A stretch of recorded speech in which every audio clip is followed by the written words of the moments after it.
What happens if I'm right about everything that I say and I'm not following up on it? I'm not following up on it in the physical world. That means I'm really only using my godly soul and not my animal soul to manifest the godly soul in the physical world. Again, these are all assumptions, but these are my assumptions, and what am I writing? Right. What if I'm right? You mean I should follow somebody else's patternings? Somebody else's conservatisms? And not make waves? There are a few things that I believe in that are not necessarily supported by general mass groups within the Jewish community. All these things that I am now going to say are specifically for Jewish people.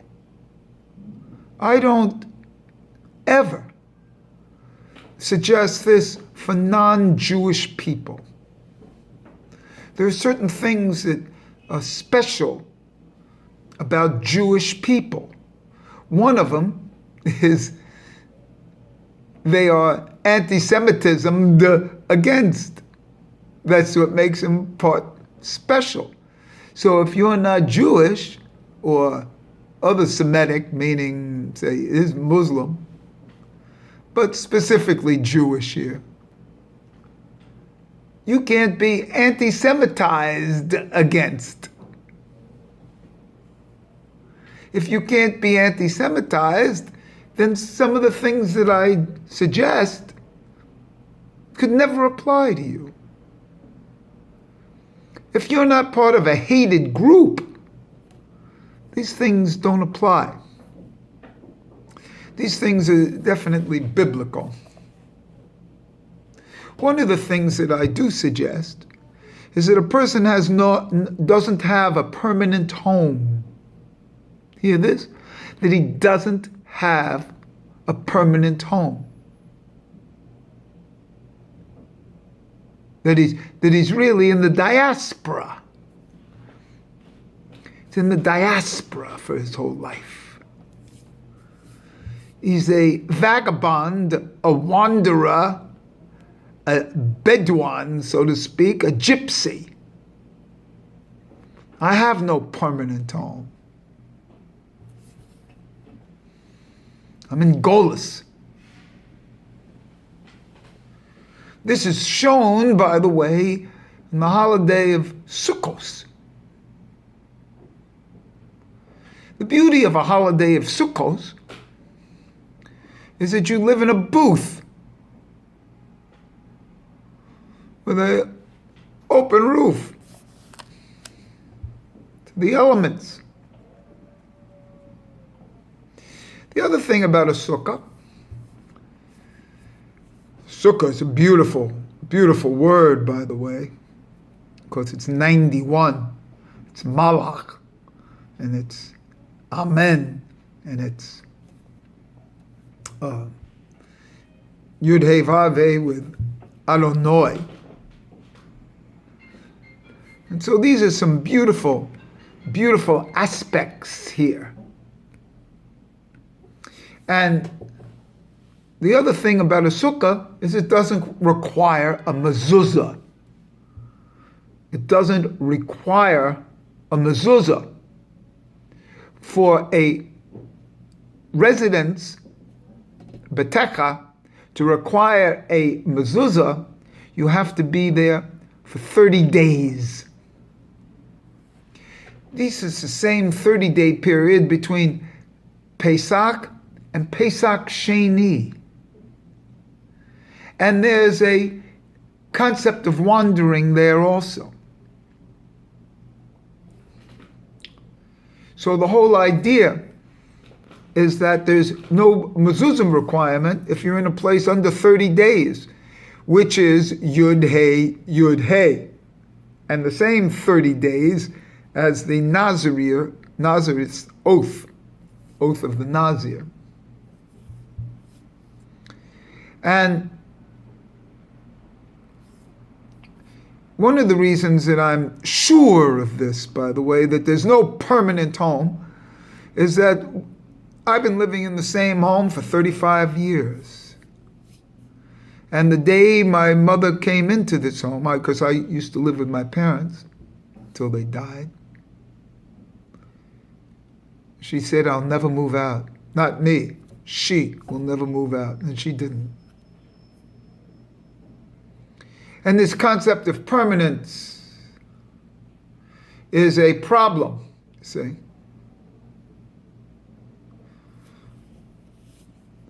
The idea of being in a comfortable situation. One of my theories is that people, stay in comfortable situations. That's why they get a job and a salary and everything. They go for comfortable situations in a perpetuum. I'll call it a perpetuum. And another theory I have is a criminal theory, that criminals commit crimes so they can be imprisoned and be taken care of. Otherwise, it's too hard. Too hard to find your food, find your lodging, deal with people, and so they just remove themselves and they're taken care of in a setting where everything is provided. And this is anti-Jewish, by the way. The Jewish thing is that you're a nomad, that you're homeless. Get that? Homeless. Because that's why I don't believe in Israel, as the homeland it is now. Until the Mashiach comes, we're supposed to be homeless. England has a great word for this, living rough. Person who's living rough is homeless. And that's the way we're supposed to be. Under the stars, so to speak. In the environment. Maybe a booth. But not in a permanent structure. Nothing that requires a mezuzah. See? If you're really homeless, you don't have a mezuzah. And the establishment of permanence within a societal structure give the wrong thoughts to the people. And that's what I have the benefit of. I have different thoughts. And because they're so different, it's hard for me to implement them in the physical world. Because if I don't believe in homes, I certainly don't believe in synagogues.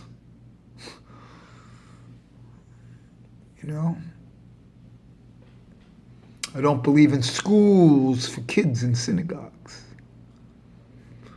I don't believe in selling tickets for synagogue seats on high holy days. I don't believe in the rabbi making a living off of the congregation, even though these things are permitted. Get to another thing. I don't believe in doctors. Every day, every morning for the past 40 years, I've said the Amidah prayers. I say it at night too, but I specifically say it in the day because I have my tefillin on. Within the Amida prayer, there's a prayer. It's the Rafa'enu prayer. You know, the heal us. So, heal us, O Lord, and we will be healed. Help us, and we will be saved. For thou art our praise. Grant complete cure and healing to all our wounds. For thou, Almighty King, art a faithful and merciful healer. Blessed art thou, O Lord, who heals the sick of his people Israel. So now I'm praying. And if I'm praying and I really believe this, Baruch atah Adonai rofei holei almo Yisrael. And within it says like a refuah shalema. Send a perfect cure. And when you're in a hospital, what do you say to the people? May you have a refuah shalema min hashamayim. And this alludes to this bracha within the Amida, the 18 blessings. And so, Baruch atah Adonai. I have gematrias for this. I'm going to give it. Rofei holei almo Yisrael, who heals the sick of his people Israel. Now I know how it's brought down, but it's brought down by those same congregations that kicked my father out of the synagogue and made it impossible for me to be there. So what does it really mean? If I'm praying to God to heal, Rofei Holei, heal the sick of your nation, Almo, your people, Yisrael. I want direct healing from God. If I'm praying here, I don't say, heal the sick of people Israel with the help of Dr. Shmo. I know it's brought down, the doctor, he's the assistant, and that's how it's brought down into the physical world. No. Physician, heal thyself, and you can heal yourself too. You can heal yourself too when you recognize that God is healing you. And if you really are praying, instead of mumbling, if you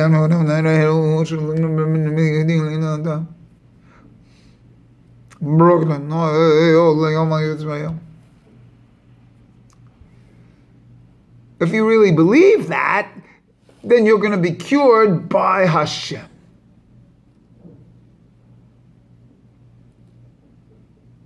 And that's where I'm at. So I actually think that they should give Israel back to the Indians, so to speak, like they should give America back to the Indians. They should give Israel back to the Palestinians, so to speak. Because we do not have a homeland until the Mashiach comes. And we're too much in a rush. We're supposed to be vagabonds. We're supposed to spread out because of anti-Semitism, so they can't locate us. If one person's here and one person's there, and one person's there. Spread out. That's why the Lubavitchers have shliachs in every country of the world. Spread out.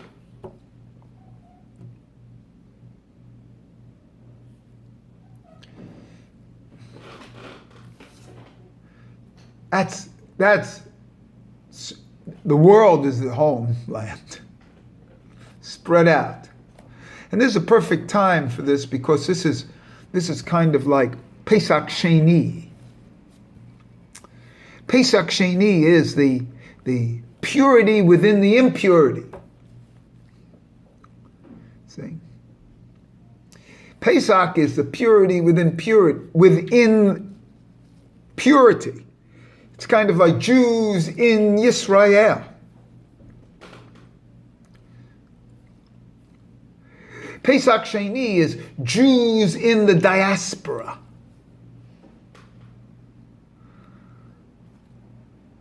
It's within the Humetz.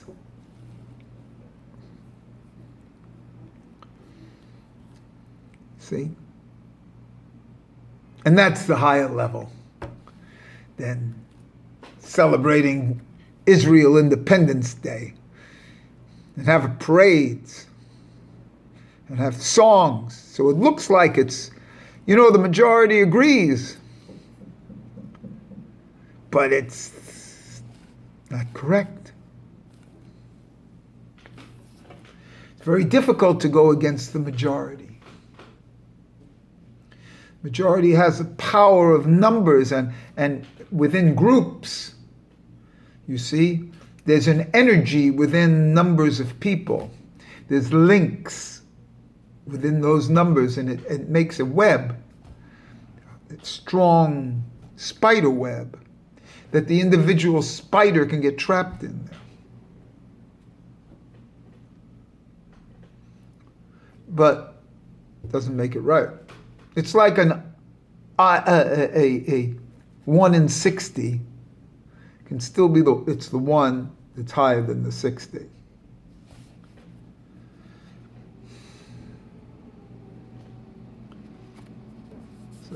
And so this is a little bit that the Jewish people, if they really want to exercise their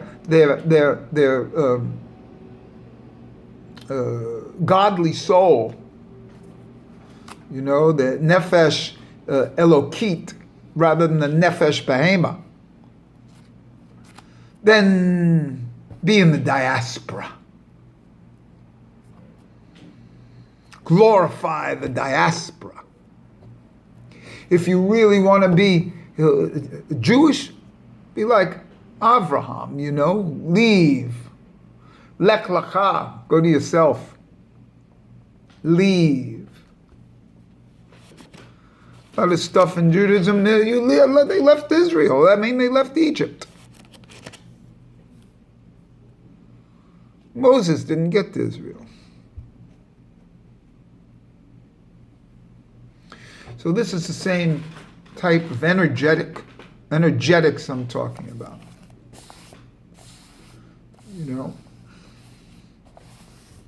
It's without a homeland. You're a vagabond. You see? You rely on Hashem. That's what man is, manna. Rely on him for food. That's what Avraham did when he sacrificed Yitzhak. And then they sent the Ayil. Something else comes. When you live totally in godliness, in the godly soul. The godly soul is above the waist. The animal soul is below. So that's why there is two-ness in things. And the comforts of the animal soul actually work against the growth of the godly soul. So if you really want a growth in the godly soul, there's a voice that comes in from the godly soul, and that maybe has to do with refuah, I don't know, nerafei. Heal us, O Lord, and we shall be healed. That's a belief in God healing. That we should live in booths. We should never need a mezuzah because we're on the go. The gypsy living in a tent can't have a mezuzah. They move.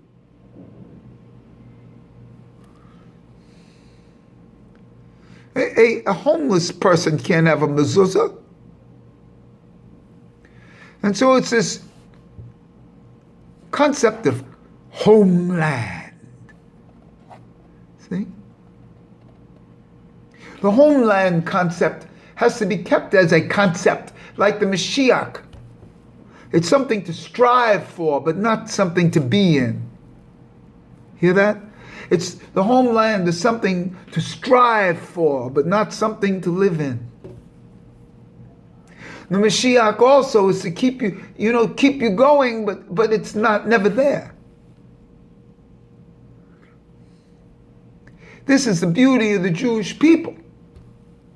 It's a perpetuation of an endless cycle and chain that never comes to an end, never comes to a comfort. No comfort foods.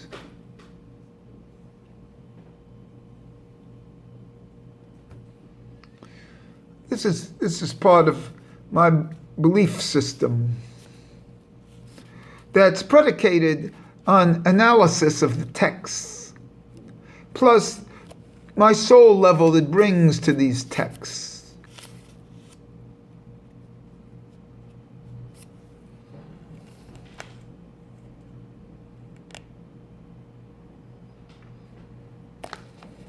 So that's where we're going to start to talk about these things from now on.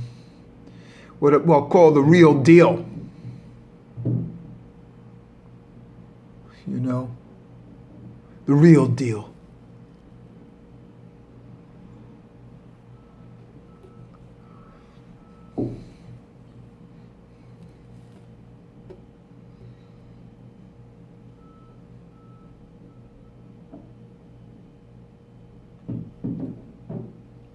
Once you get that idea of permanence, you never get out.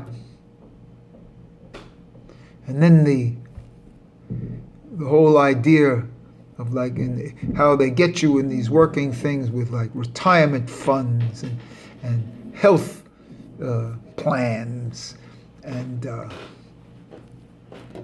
doctor hospitalizations and things.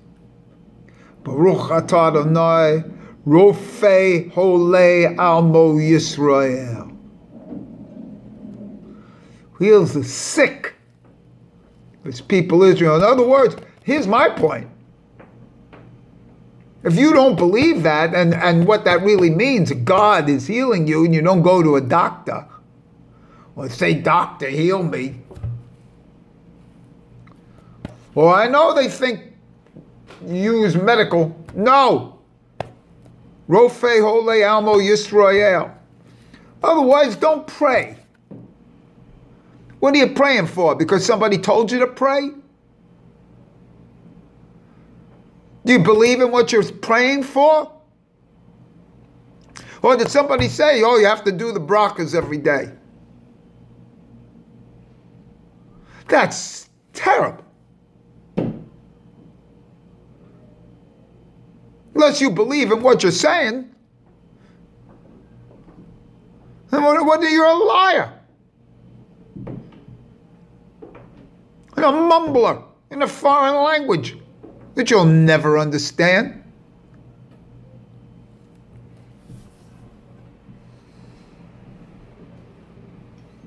So that's where we are. So we either do or don't. Realize what Judaism is. It's a vagabond nation that's looking for roots. The roots will come. They're promised to come when Mashiach comes. Till then, you're living rough without a mezuzah because you're on the move. And you're blessed because of the anti-Semitic world.